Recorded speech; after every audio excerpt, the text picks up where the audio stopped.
সবাই ভাই নাটক করছে, তাহলে আখি আপনি কেন আর বাকি থাকবেন? আপনিও নতুন একটা নাটক শুরু করে দেন। এমনই সকলের প্রশ্ন আখির কাছে। আখিকে সবাই এখন মেসেজ করছে, কেন তার জামাইকে নিয়ে সে নতুন নাটক শুরু করছে না, যেখানে আহাতকে নিয়ে বর্তমানে সোশ্যাল মিডিয়াতে দেখা গেছে 200 দিনের নতুন টানাটানির নাটক। সেখানে আখি কেন সেই টানাটানির নাটকে যোগদান করছে না? কেন আখি এখনো চুপ রয়েছে? আখিও যে 200 দিনের ভিতরে নতুন করে ভাগ বসাক তার জামাইকে টানাটানি করার জন্য, তাহলেই তো নাটকটা জমবে। এমনই সকলের মেসেজ আসছে আখির কাছে। শেষমেশ আখি না পেরে সেই মেসেজের স্ক্রিনশট এবার শেয়ার করলো এবং সেই মেসেজটা আখি তুলে ধরেছে। সেখানে লেখা রয়েছে, হ্যালো আখি আপু, আপনি আলাদা কেন ভিডিও করেন? ওই আপু আর আপনার জামাইয়ের সাথে ভিডিও করেন না কেন? কি সুন্দর ফ্যামিলি ছিল আপনাদের। এটাই ছিল আখিকে করা সেই মেসেজ এবং তারপরে আখি কিন্তু সেই মেসেজের রিপ্লাইও করেছে।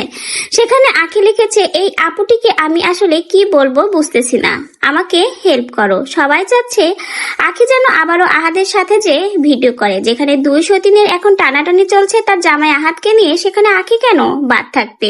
সেও এবার আহাদকে নিয়ে টানা হিসরা শুরু করে দিক, নতুন নাটক শুরু হোক, এটাই এখন সকলে চাচ্ছে। তো ভিউয়ার্স, আখি কিন্তু রিসেন্টলি তার আইডি থেকেই এই মেসেজটা শেয়ার করেছে সকলের উদ্দেশ্যে এবং সে হেল্প চাচ্ছে। এই আপুটিকে সে কি বলবে? বলতে গেলে এই আপুটি সকলের মনের কথাই প্রকাশ করেছে, কারণ সোশ্যাল মিডিয়াতে এখন আহাদকে নিয়ে যে টানা হিসরা শুরু হয়েছে, যে 2 দিন পর পর নতুন নতুন জামাইয়ের বিয়ের নাটক শুরু হয়েছে, সেটা দেখে এটাই বলা স্বাভাবিক। কারণ তিশা আর আহাদ সোশ্যাল মিডিয়াতে বড় একটা নাটক শুরু করেছে 2 দিন পর পর। কিছুদিন আগে অরিনের সাথে বিয়ে ভেঙে যেতে না যেতে আবার পঞ্চম বিয়ের নতুন নাটক শুরু হলো।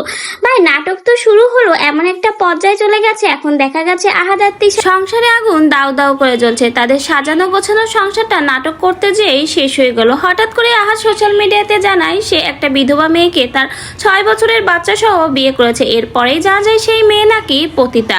পরবর্তীতে সেই মেয়ে লাইভে এসে জানায় তাকে জোর করে বিয়ে করেছে আহাদ এবং তাকে দিয়ে ভিউ, ব্যবসা এবং টাকা ইনকামের জন্যই নানা রকম অশ্লীল ভিডিও বানানো হয়। পরবর্তীতে আবার পরের দিনই নাকি তাকে ডিভোর্স দেওয়া হয়। এই অভিযোগ এনেছে সোশ্যাল মিডিয়াতে আহাদ। এর পরের দিনই আবার আহাদ নাকি বাড়ি ছেড়ে চলে গেছে।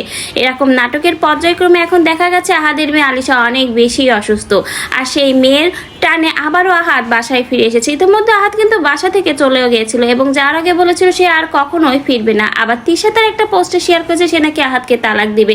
ভাই, এত বড় নাটকের পরে শেষমেশ কি হতে যাচ্ছে বলুন তো? হয়তোবা নাটকটা খুব শীঘ্রই শেষ হয়ে যাবে, কারণ নাটকের অন্তিম পর্ব চলে এসেছে। কারণ আহাদ আবারও মেয়ের টানে বাসায় ফিরে চলে এসেছে। বোঝাই যাচ্ছে বড়সড় একটা নাটকের সমাপ্তি ঘটতে যাচ্ছে। তো ভাই, এখন কথা হলো আখিকে যে সকলে প্রশ্ন করেছে যে আখি কেন এই নাটকের মধ্যে নেই, এখন আখি তার কি উত্তর দেবে, সেই প্রশ্নটা আপনাদের কাছেও রয়ে গেল।